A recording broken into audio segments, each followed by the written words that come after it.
Rádio Rio de Janeiro, a emissora da fraternidade, passa a apresentar Luz na Penumbra, programa que leva ao seu coração a mensagem da doutrina espírita.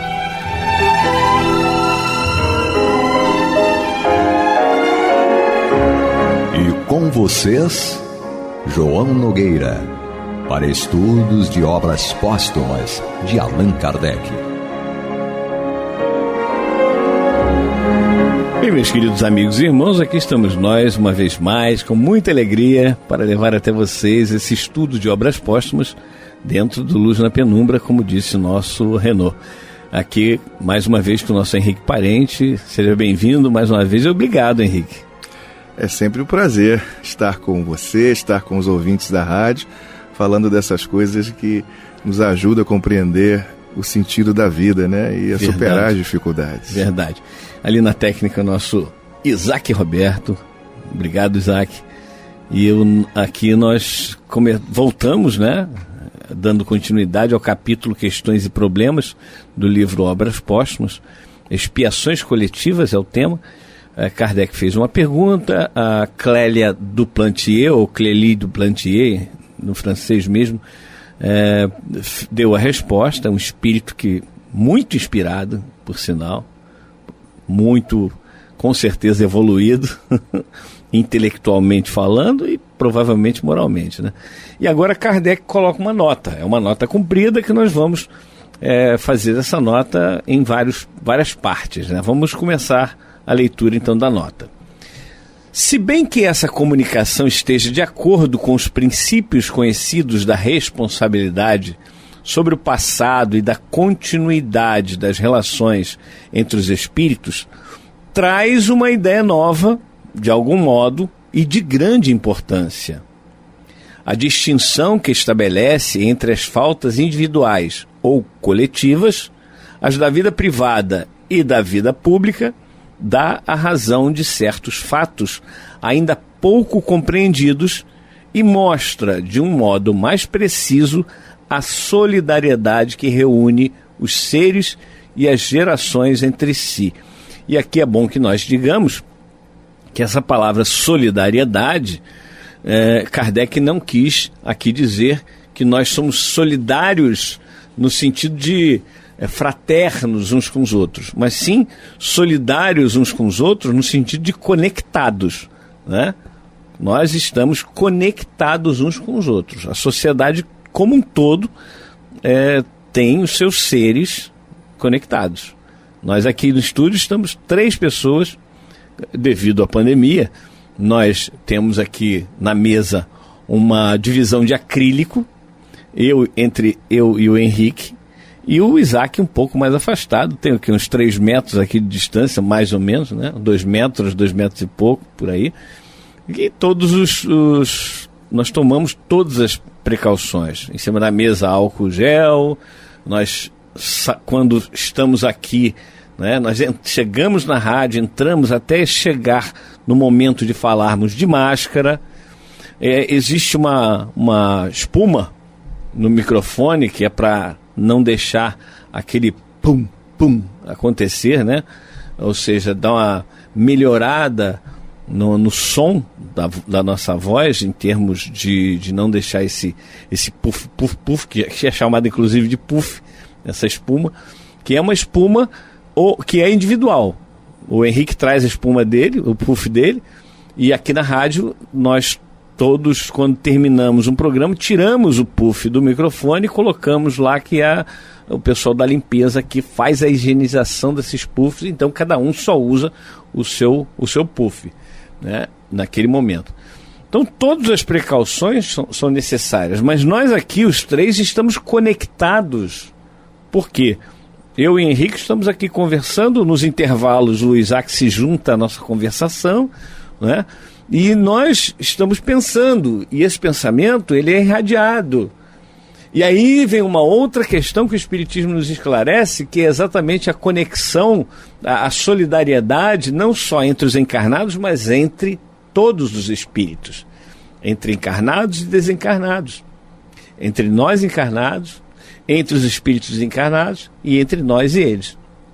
Então nós temos aí essa coletividade de que trata a Clélia, esse espírito, e Kardec vem nessa nota já começando a nos mostrar que nós estamos conectados e não vivemos sozinhos de forma nenhuma. Então vamos dar continuidade. Isso é solidariedade. Isso é solidariedade, exatamente. Não é sinônimo de fraternidade. O que vai ser um dia, e que em alguns casos até acontece isoladamente, né? Mas nós precisamos entender que se, por exemplo, Henrique, vamos fazer assim, a coletividade, ou seja, todos os espíritos que estão aqui agregados ao planeta Terra, nós somos parte de um corpo. Você usou no programa passado aquela expressão de Paulo que diz que Jesus é a cabeça e toda a humanidade, todos nós somos o corpo, né? Pertencemos a esse corpo. Então vamos imaginar que toda a humanidade é esse corpo realmente, e que nesse corpo, no meu corpo, por exemplo, eu acabo tendo uma unha encravada. A unha encravada, no final, vai incomodar o corpo inteiro. Se eu tiver um câncer, aquele câncer vai prejudicar o corpo inteiro. Então, por vezes, as pessoas não compreendem que a sua atitude, a sua ação vai fazer com que a ação repercuta no outro e acabe prejudicando um outro ou beneficiando, porque a ação pode ser boa ou pode ser má, não é, Henrique? Verdade. É uma rede, né, usando um outro termo. Boa. Isso me faz lembrar uma concepção de um físico, Fritjof Capra, onde ele usa uma ideia muito bacana, comparando assim a coletividade, a nossa humanidade, em tese o universo, né? Mas vamos pensar em termos menores para ficar mais fácil. Como uma teia de aranha. Uhum. A teia de aranha toda construída. E ele diz assim, quando você toca a teia de aranha, você não balança a teia de aranha só onde você tocou. Toda a teia, ela sofre esse processo. E isso é para dar uma ideia para a gente de como estamos conectados. O mundo está menor, a gente chama isso de mundo globalizado, né? A gente sabe o que está acontecendo no outro mundo online, no mesmo instante praticamente, quando não um pouco depois. Então a gente vai percebendo que o mundo está menor nesse sentido, e isso favorece compreendermos que estamos realmente conectados uns aos outros. O que um faz aqui afeta o outro lá. Então, por isso que precisamos todos trabalharmos juntos. Todos nos responsabilizarmos por tudo que está acontecendo. Não no sentido da culpa, mas sim da colaboração para que as coisas se modifiquem. E a gente parte das mínimas coisas, como aquela história do menino que jogava, né, a estrela do mar de volta para o mar, numa praia cheia de estrelas que iriam todas morrer ali, né, por causa da situação, né? E ele jogava uma, outra, até que um homem aparece. Se você vai salvar essas estrelas, você acha que fazendo isso você vai salvar as estrelas do mar? Aí o menino... Não vai fazer a menor diferença. A menor diferença, diz ele. Aí o menino não responde nada, pega uma estrela do mar, joga de volta para o mar e diz assim, para essa fez a diferença. E aí o homem se cala e passa a fazer a mesma coisa. Porque não é fazer a quantidade, existem aqueles que conseguem fazer a quantidade. A gente pega uma obra da Madre Teresa, do Francisco Cândido Xavier, que são exemplos importantes para nós, e existem outros que fizeram obras gigantes, ajudaram milhares de pessoas. No entanto, as outras pessoas podem fazer obras menores. Lembrando que Jesus disse que mesmo um copo d'água fria dada em nome de discípulo não perde o seu valor. Então é preciso trabalhar pelo bem coletivo, sair desse ambiente exclusivo da nossa vidinha e fazer alguma coisa. Nós ainda estamos muito egoístas. Olha, e está lá no livro tá lá no livro dos Espíritos que o egoísmo é a maior chaga da humanidade. Todos os outros males decorrem ou derivam ou são consequência do egoísmo. Então, quando nós combatermos firmemente o egoísmo, certamente nós vamos estar numa outra condição de vida, numa outra forma de compreensão, e estaremos contribuindo para que o pessoal do Oriente usa a palavra karma, né? Karma e dharma, as duas palavras. Karma seria negativo e dharma seria positivo. É isso que eu aprendi, não sei se está correto ou não. Mas enfim, você pode contribuir para o karma, ou seja, negativamente, ou pode contribuir para o dharma, positivamente. Se não foi isso, me perdoem. Mas nós temos essa lei de causa e efeito, o efeito caindo sobre a sociedade, sobre a coletividade, e muitas vezes nós vamos observar que eu não estou fazendo nada para isso, que não é comigo, está tudo certo.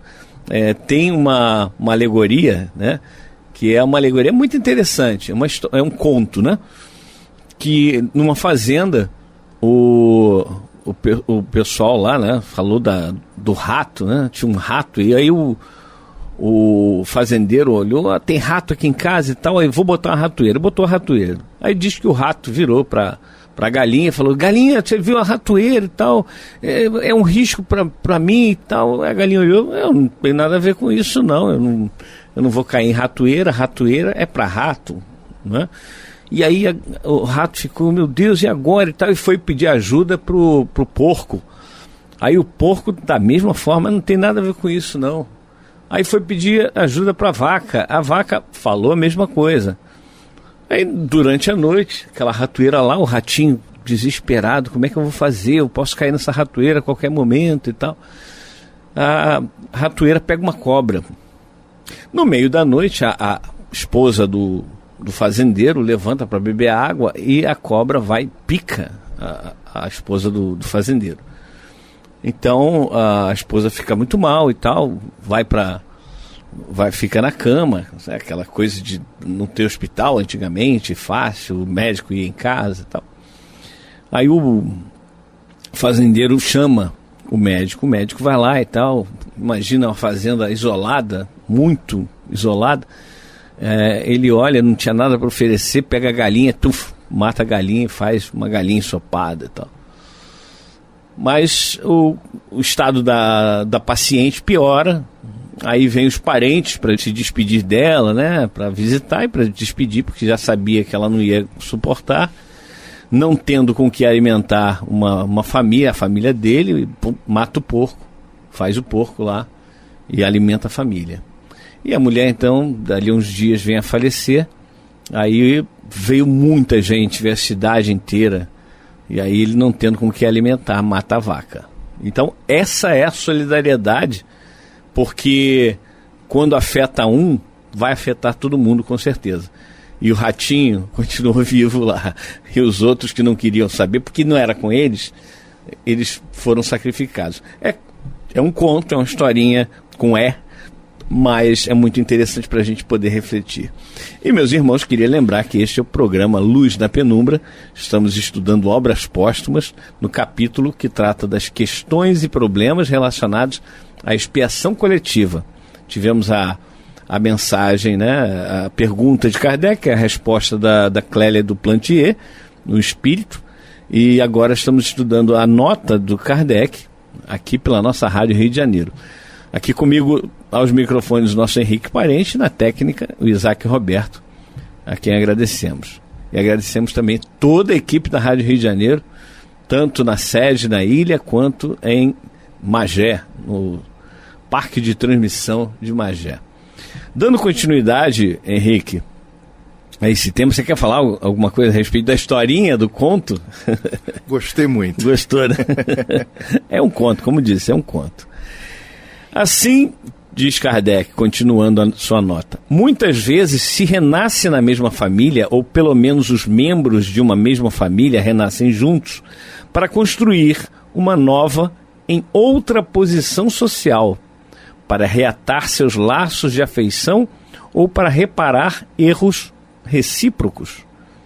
Para considerações de uma ordem mais geral, se renasce muitas vezes no mesmo meio, na mesma nação, na mesma raça, seja por simpatia, seja para continuar com os elementos já elaborados dos estudos feitos para se aperfeiçoar, continuar trabalhos que a brevidade da vida ou as circunstâncias não permitiram acabar.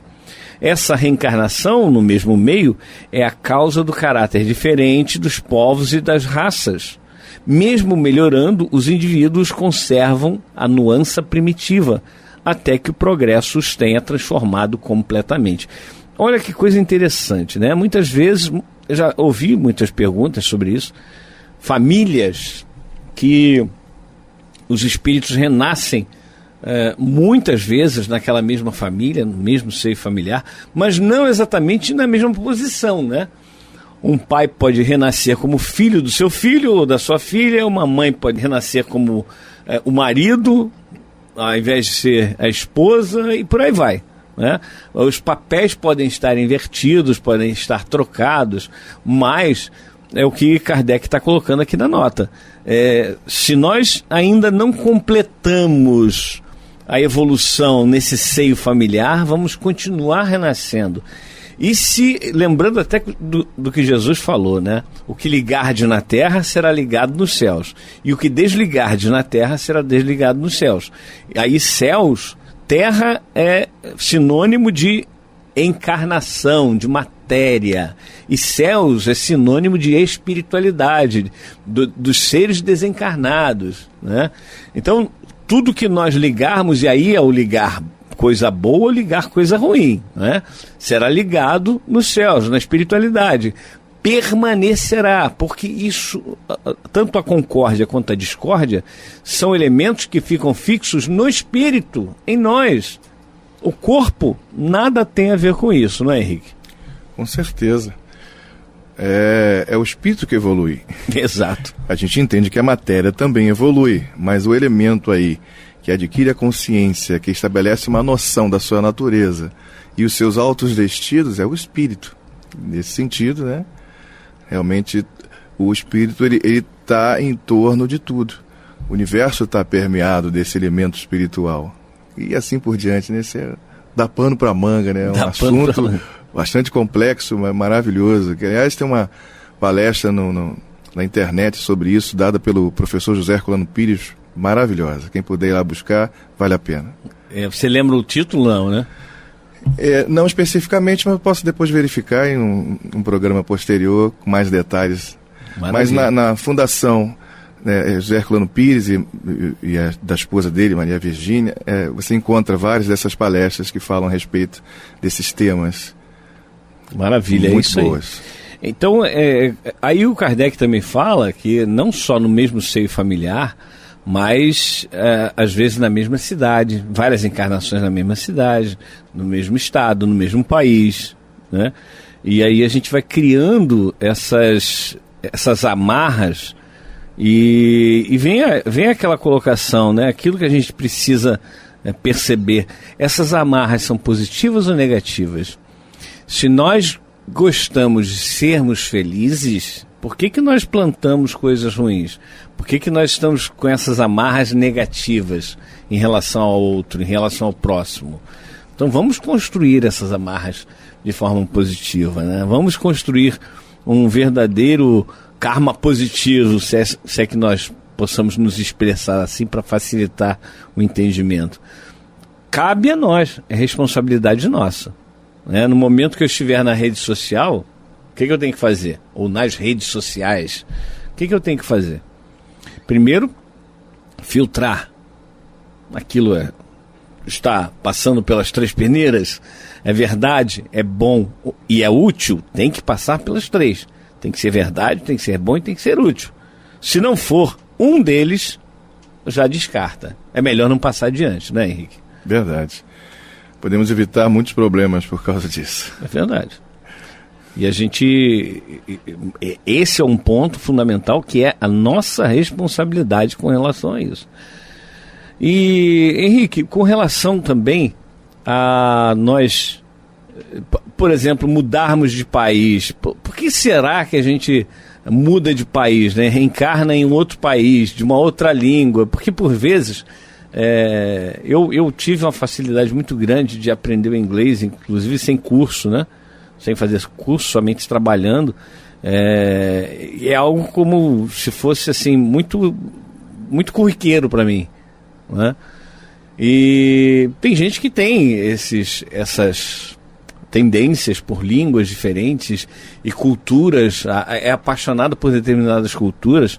É um sinal de que nós já vivemos por lá, não é, Henrique? Acredito que sim. Eu particularmente sou apaixonado por Minas Gerais. Não é um outro país, não é uma outra língua, mas eu tenho um carinho pelas Minas Gerais assim muito grande. O espírito ele evolui constantemente. Essa evolução ela é muito ampla.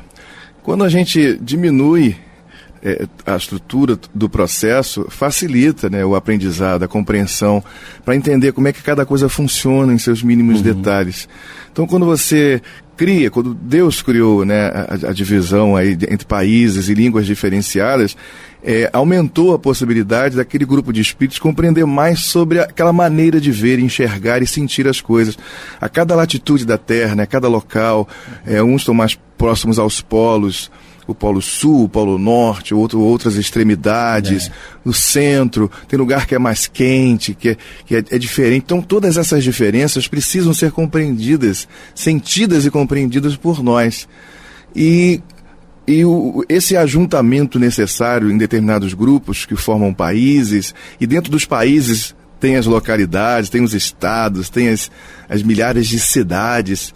Então, formam pequenas coletividades e que aos poucos o espírito vai na convivência absorvendo, aprendendo sobre aquilo ali, sentindo na própria pele, né, simbolicamente falando, o que é estar nesse lugar, o que é ser do outro, e isso é muito bacana. Isso torna talvez ou demore mais para que você compreenda o todo, mas é como se fosse o oposto, porque você compreendendo melhor aquela coisa do micro, né, para alcançar o macro, vai ser muito mais firme, muito mais saudável e muito melhor, acredito, em todos os sentidos. E um dia vamos dominar todas as coisas. A língua espiritual é uma língua única, né? Sim, em realidade, nós nos entendemos de qualquer maneira quando falamos a mesma língua, né? Então, o ensinamento das diferentes línguas de um determinado país faz com que você entenda o grupo, ou precise pelo menos entender o grupo que você faz parte. E se você quiser aprender outra, você vai aprender, e assim por diante. E um dia, em qualquer língua, nós vamos nos entender, porque a linguagem vai ser diferente. Os espíritos nos orientam dizendo que a linguagem do mundo espiritual é uma linguagem do pensamento, onde você não articula a palavra, mas você conversa com os outros pensando. Então é uma novidade, entre aspas, para nós quando estamos encarnados, né? E assim por diante. É tanta coisa para aprender. A vida é tão cheia de nuances assim, maravilhosas, tanto das coisas boas como das coisas que não são tão boas. Isso tudo faz com que nós cresçamos como seres humanos. Verdade. E o importante disso tudo ainda continua sendo a relação que temos com as outras pessoas. É isso aí. Isso não pode se perder. E mesmo falando outra língua, nós podemos nos entender. É isso aí. Bem, meus irmãos, estamos chegando ao final do nosso programa.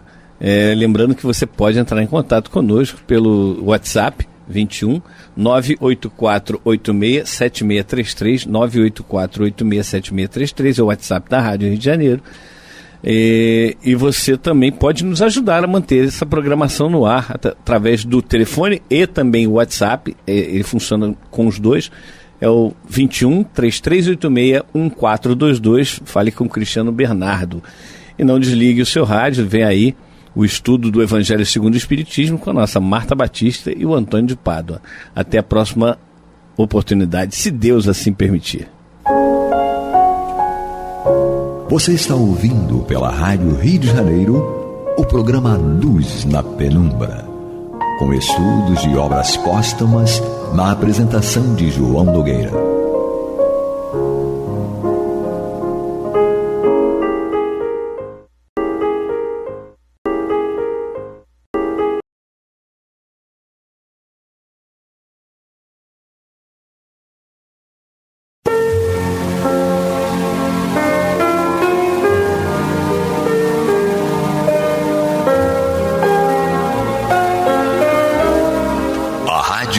Janeiro está levando ao seu lar e ao seu coração a mensagem consoladora da doutrina espírita, através do programa Luz na Penumbra. E agora com vocês, Marta Batista e Antônio de Pádua Barbosa. Olá, amigas, ouvintes. Nós estamos chegando aos seus lares através do programa Luz na Penumbra, no qual daremos prosseguimento ao estudo do Evangelho do Espiritismo. Para realizar essa tarefa, temos, como toda semana, o nosso estimado Antônio de Pádua Barbosa, com os comentários, reflexões e sempre com os seus exemplos peculiares, muito bons. Então, para realizar essa tarefa, temos o suporte técnico do nosso querido Pablo. E vamos hoje estudar os itens 5, 6, 7 e 8 do capítulo 27, Pedi e Obtereis, e esses itens compõem o tema da eficácia da prece. Então vimos na segunda-feira as qualidades da prece, né? Percebemos, como o Antônio destacou na segunda, que esse capítulo, embora não seja o último, porque ele vai até o capítulo 28, capítulo de preces, ele é o último em termos de teoria evangélica, né? Então, vamos pedir, dar um olá para o Antônio e pedir que ele comece a falar um pouco sobre a eficácia da prece. Olá, Antônio. Olá, Marta.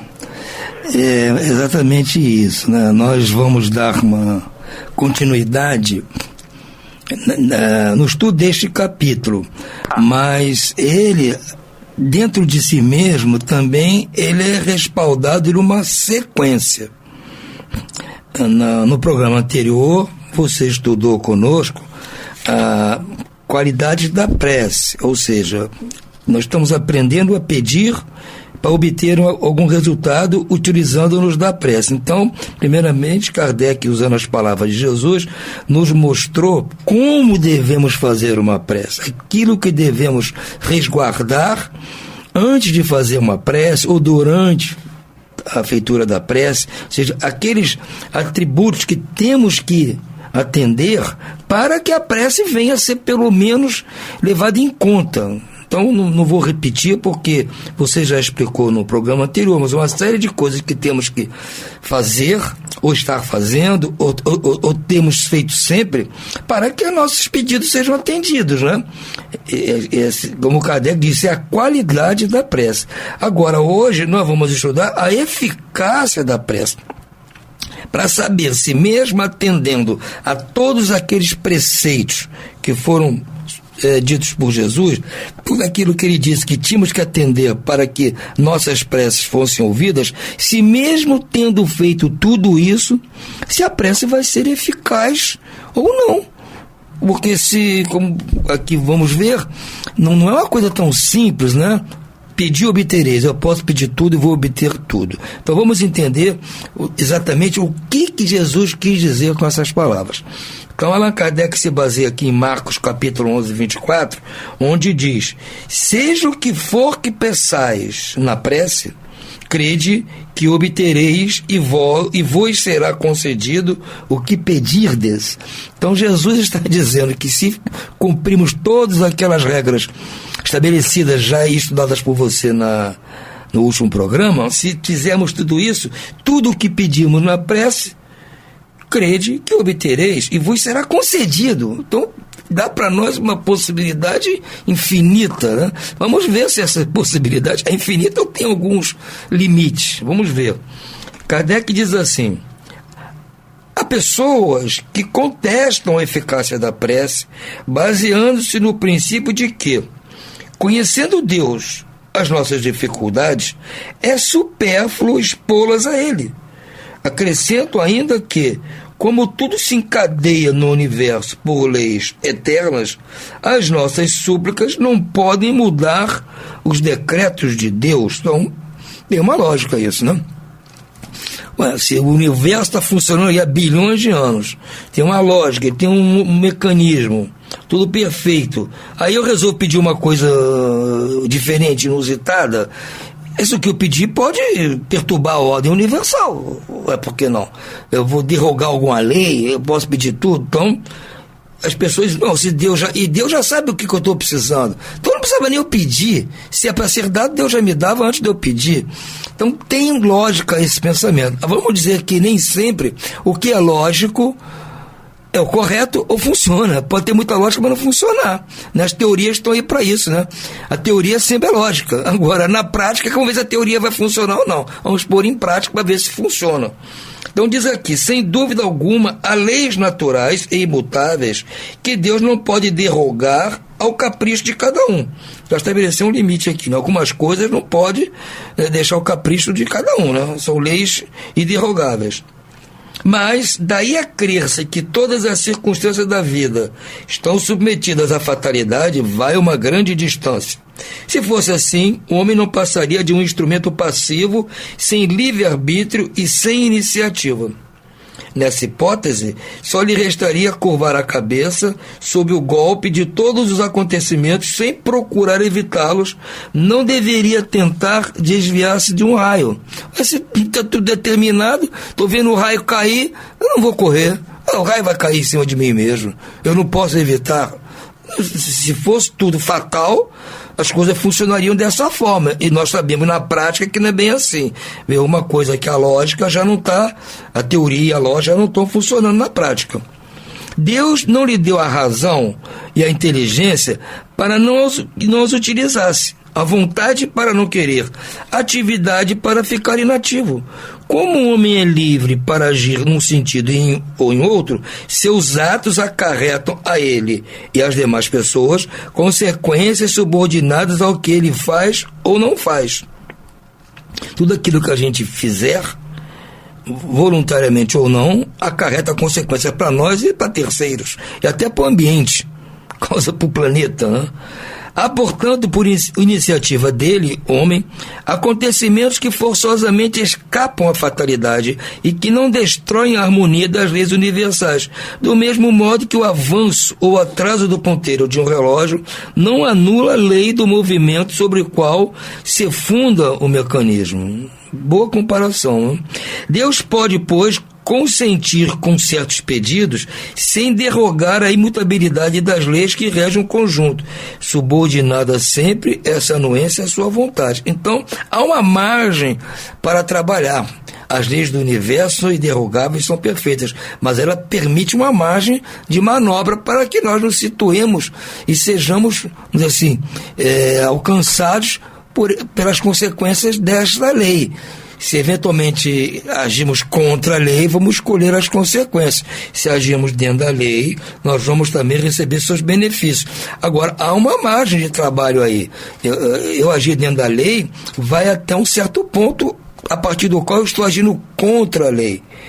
E essa linha é que é um pouco, assim, não é muito certa. Vai depender das circunstâncias, dos envolvidos, e aí que entra a vontade de Deus, os merecimentos principalmente, né?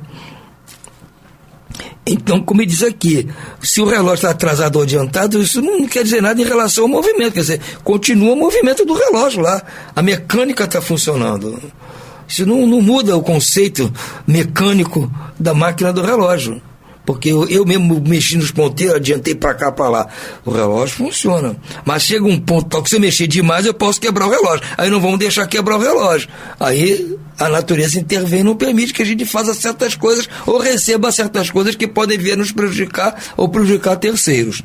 Seria ilógico concluir desta máxima: seja o que for que peçais na prece, crede que vos será concedido, que basta pedir para obter, como seria injusto acusar a previdência de não atender a toda a súplica que lhe é feita, uma vez que ela sabe melhor do que nós o que é para o nosso bem.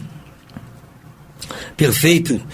É assim que procede um pai criterioso que recusa ao filho o que seja contrário a seus interesses. Um homem em geral só vê o presente. Ora, se o sofrimento é útil à sua felicidade futura, Deus o deixará sofrendo como um cirurgião. Deixa que o doente sofra as dores de uma operação antes de que traga a cura. O exemplo do pai é perfeito. Ora, tudo que o filho pedir, o pai vai atender? Não. Se o filho pedir um canivete daqueles suíços que tem não sei quantos tipos de lâminas, uma criança de 5 anos, um pai vai dar um brinquedo desse, que nem é um brinquedo, né? Mas vai dar um objeto desse para um filho, sabendo que isso pode causar problemas. A criança não tem noção de que aquilo pode causar problema, então ela pode pedir o que ela quiser, mas cabe ao pai dizer, não, isso pode, isso não pode. E mesma coisa, nós somos crianças espirituais, podemos pedir a Deus o que quisermos, nós não temos noção do futuro, podemos estar pedindo uma bomba para nós, ou para os nossos filhos, para os nossos parentes, para aqueles a quem nós amamos. De repente eu peço que eu quero ser transferido na empresa para trabalhar lá em outro lugar, em outra cidade, em outro estado, eu quero ir para lá porque vai ser melhor, eu já ouvi falar que lá é bom, eu quero ir para lá, estou querendo isso. Mas a natureza, o universo sabe que se eu me transferir para lá, vou causar problemas com a minha família, com mulher, com filhos. De repente aquela situação naquela cidade tem alguma coisa insalubre que pode causar um problema para os meus filhos, ou vai ter dificuldade na escola. Então não nos é concedido esse pedido, por mais, vamos dizer assim, sem problema algum que ele seja. Ele não tem problema de ser transferido. Na nossa concepção, na nossa visão curta. Mas na visão a largo prazo, pode haver problema. Então a providência divina sabe, então não vai nos negar. Agora, se não houver dificuldade nenhuma, não houver problema nenhum, é só uma questão de progresso laboral, mas claro que vai ser concedido se nós tivermos merecimento. Mas merece, precisa, está de acordo, não vai causar problema para ele, para ninguém, vai ser concedido. Agora, se aquilo, sem o nosso conhecimento, pode vir a ser um problema, por mais meritório que seja, não nos vai ser concedido. Pelo menos naquele momento, pode ser que no futuro, para outro lugar, para outra cidade, venha a ser, mas não aquele específico. Então nem tudo que se pede se obtém. Há condicionantes, né? Mas assim, toda lei precisa ser explicitada depois. A lei é feita, é muito simples. Agora, as consequências são objeto de outros assuntos. Quem vai determinar são os tribunais, que vão julgar os casos com base na lei, simples, mas vão enquadrar nas circunstâncias, atenuantes, agravantes, não é? Então não é assim que funcionam as coisas. A lei diz isso, mas tem sempre o mas, né? Então a gente tem que entender que na vida espiritual também é a mesma coisa. O que Deus concederá ao homem, e nisso em todos os casos que nós pedimos com sinceridade, atendendo aquilo que foi estudado pela Marta no último programa, as qualidades da prece. Deus concederá ao homem, se ele lhe pedir com confiança, é a coragem, a paciência e a resignação, que são 3 atributos que precisamos para enfrentar qualquer situação, tanto as boas quanto as más. Né? Nós pedimos com confiança a Deus, fizemos um pedido, nós vamos receber coragem, paciência e resignação. Coragem para enfrentar a dificuldade, paciência para aguardar o resultado e resignação caso não seja atendido. E isso Deus vai nos prover. Também Ele considerará os meios de se livrar por si mesmo das dificuldades mediante ideias que fará o que os espíritos bons lhe sugiram, deixando-lhes dessa forma o mérito da ação. Ele assiste os que se ajudam a si mesmo, conforme esta máxima: ajuda-te que o céu te ajudará. E não os que tudo esperam de um socorro estranho, sem fazer uso das próprias faculdades. Entretanto, na maioria das vezes, o que o homem quer é ser socorrido por um milagre, sem nada fazer de sua parte. Esse é nosso retrato, né? Estamos com problema, não queremos correr atrás para resolver. Vamos pedir para resolver, alguém resolver. Vamos sempre terceirizar o serviço. E terceirizar para Deus, que é o mais poderoso, né? Então vamos deixar que Deus resolva, porque eu não quero correr atrás. Então Deus vai resolver para mim. Não é assim. Se nós até merecemos, Deus vai inspirar, vai dar inspiração a uns espíritos que nos darão a solução indiretamente, nos lembrando, nos avisando, para que nós executemos a nossa parte. Não pode cair por milagre. Tomemos um exemplo. Um homem está perdido no deserto, sofre de sede terrível, sente-se desfalecer e cai por terra. Pede a Deus que o assista e espera. Nenhum anjo lhe virá dar de beber. Entretanto, um espírito bom lhe sugere a ideia de levantar-se e tomar um dos caminhos que tem diante de si. Então, por um movimento maquinal, reunindo todas as suas forças que lhe restam, ele se ergue, caminha e descobre ao longe um regato. Ao divisá-lo, ganha coragem. Se tem fé, exclamará: obrigado, meu Deus, pela ideia que me inspiraste e pela força que me deste. Se não tem fé, dirá: que boa ideia eu tive, que sorte a minha de tomar o caminho da direita em vez da esquerda. O acaso às vezes nos serve admiravelmente. Quando me felicito pela minha coragem e por não me ter deixado abater. É o que nosso pensamento. Quando a solução vem, pedimos aos outros. A solução vem, mesmo assim achamos que não foram os outros que fizeram por nós. Foi sempre nós mesmos que fizemos. Somos ingratos acima de tudo. Mas dirão: por que o Espírito bom não lhe disse diretamente, claramente? Segue este caminho, no fim do qual encontrarás aquilo que necessitas. Por que não lhe foi mostrado o caminho para guiá-lo e sustentá-lo no seu desfalecimento? Desta maneira, o Espírito bom o teria convencido da intervenção da providência. Em primeiro lugar, para lhe ensinar que cada um deve ajudar-se a si mesmo e fazer uso das suas próprias forças. Depois, pela incerteza, Deus põe à prova a confiança que o homem deposita nele e a submissão deste à sua vontade. Aquele homem estava na situação de uma criança que cai e que, percebendo alguém, se põe a gritar e fica à espera de que venham levantá-la. Se não vê ninguém, faz esforços e se ergue sozinha. Você vê, Marta, que não é só o Antônio que dá bons exemplos, não. Kardec também dava, né? Então, o Antônio está apenas seguindo o mestre. Se o anjo que acompanhou Tobias lhe tivesse dito: sou enviado por Deus para te guiar na tua viagem e te preservar de todo perigo, Tobias não teria mérito algum. Fiando-se no seu companheiro, nem mesmo teria precisado pensar. Foi por isso que o anjo só deu a conhecer ao regressarem. Essa história está no Velho Testamento, vocês podem buscar, mas essa ideia, né? Tobias estava precisando de ajuda, pediu ajuda e o anjo deu sugestões a ele indiretamente. Só no final do percurso é que o anjo se apresentou. Por que o anjo não se mostrou logo no começo? Porque tem que deixar o Tobias fazer alguma coisa, ter confiança em si, do seu trabalho, pôr a sua mente para funcionar, né? Ele tem que usar os atributos que Deus nos deu, a inteligência, a vontade, a atividade, não é verdade? Porque senão nós seríamos vegetais. E mesmo os vegetais, se forem bem estudados como estão sendo, estão descobrindo agora algumas até capacidades nos vegetais. Mas, digamos assim, nós teríamos que ter uns minerais, uma rocha que está aí há milênios na mesma posição. Não somos. Nós temos atributos dados por Deus, somos o topo da cadeia animal.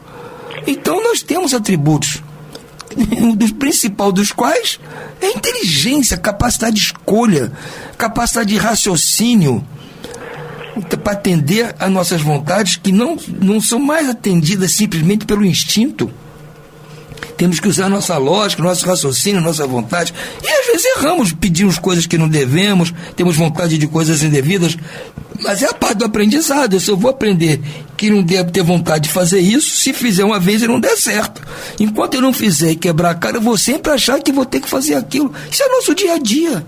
É assim que é o nosso dia a dia. Eu tenho uma ideia, eu vou fazer assim. Enquanto eu não fizer, eu não vou saber se aquela ideia é boa ou ruim. Pode ser que seja boa, muito bem, mas se não for boa, ruim, eu aprendi e não vou fazer de novo. Espero, né? Porque nós somos teimosos, insistimos em repetir as mesmas coisas erradas sempre, né? Mas isso é outro caso. Então é essa a ideia. Nós temos que usar a prece a nosso favor, mas temos que, como estudou a Marta, estudar as condicionantes, os princípios básicos para que a prece venha a ser pelo menos ouvida. Agora, para ser atendida, que a eficácia, se ela vai funcionar, temos que levar em conta as circunstâncias e saber que se tudo que nós pedimos é para o nosso bem. Se nós somos ignorantes, partindo dessa premissa, nem sempre aquilo que nós achamos que é bom para nós é. Pode não ser. Quem sabe mais é que vai dizer se é ou não é. No caso das crianças, os pais vão dizer se é bom ou não. A criança pode pedir o que quiser, não é? Mas nem sempre vão atender. né? E a criança é assim, e nós somos crianças espirituais ainda, né? Então eu acho isso, por isso que eu acho esse capítulo muito importante, porque é o nosso último recurso para as coisas, né? E eu fico feliz que nós ainda temos capacidade de estudá-lo e rogo a Deus que temos condição de pôr tudo isso em prática. Certo, Marta? Certo, Antônio, é isso mesmo. Quer dizer que a gente, então, lembre sempre da importância de quando fazermos as preces, quando fizermos as nossas preces, que nós saibamos, né? Esse eu acho que é o divisor de águas do Espiritismo, né? Que ele nos mostra e nos ensina o porquê das coisas. E aí, lógico, você entendendo, sabendo o porquê, entendendo os mecanismos, fica muito mais fácil de você se subordinar e aceitar com resignação as situações da vida. E, lógico, utilizar, lançar mão daquilo que é um recurso que Deus nos ofereceu e que Jesus nos trouxe e mostrou, que é a prece, né? Então, que a gente entenda que a eficácia da prece está justamente em nós estabelecermos nossos pedidos, entendendo que ele será sempre seguido ou orientado pela nossa necessidade e merecimento. E na medida que nós não visem também a satisfação de meros caprichos, de meras futilidades. Então, se nós pedirmos aquilo que sabemos será necessário para nós e que nós não estamos conseguindo, apesar de todos os esforços empreendidos, não estamos conseguindo realizar, nós lançamos mão da prece e rogamos a Deus a ajuda, o amparo e a inspiração. Agora, é necessário que a gente entenda o que significa, como bem explicou, o título do capítulo, Pedi e Obtereis. A eficácia da prece está justamente em entendermos esse título, essa citação de Jesus, com profundidade. Pedir para obter, pedir e se mover. Pedir e fazer a sua parte. Então ele deu um exemplo fantástico, que é o da criança, né? Que quando cai, se machuca, até mesmo rala um joelho, mas se ele olha em volta e não tem ninguém, a criança sabe que ou ele ou ela levanta, né? Dá uma limpada no joelho que está ralado, sai andando, remedinho, ou até mesmo para buscar a mãe, mas tem que se levantar, fazer o esforço, ou ele vai ficar ali deitado esperando que alguém apareça, o que nunca é a melhor opção. E as crianças nunca elas acabam se levantando. Então somos nós, que somos crianças espirituais e temos que entender que temos que fazer a nossa parte. Então pedir e obtereis peça, mas subentendidamente faça a sua parte, para que então o pedido seja atendido. E esse pedido será atendido à medida da real necessidade que tenha, que haja para nós e do nosso merecimento. Aí só cabe a Deus. Mas a necessidade, nós podemos usar o nosso raciocínio, a nossa lógica e refletir sobre isso. Será que isso é mesmo necessário? Estou aqui pedindo supérfluos, né? É para minha manutenção, para minha sobrevivência, no caso, né? Se for uma coisa especificamente ligada às questões materiais, né? Se for, tudo bem. Nós devemos saber que não será atendido porque não será bom para nós. Então, companheiros, vamos ficando por aqui, desejando a todos muita paz.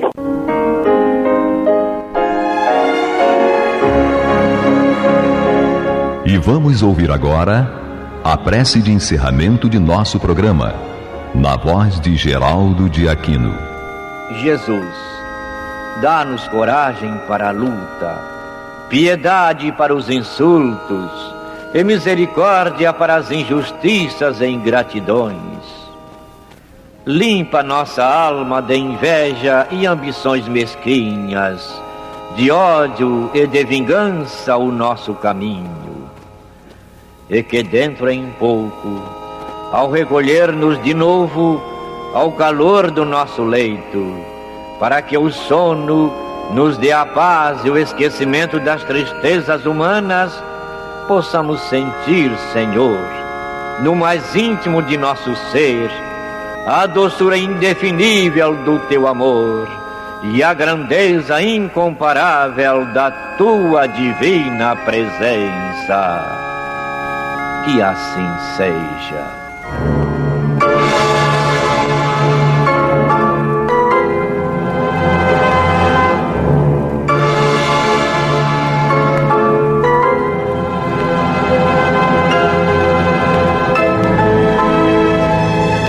Acabamos de apresentar o programa Luz na Penumbra, que voltará a ser apresentado amanhã às 21 horas nesta emissora.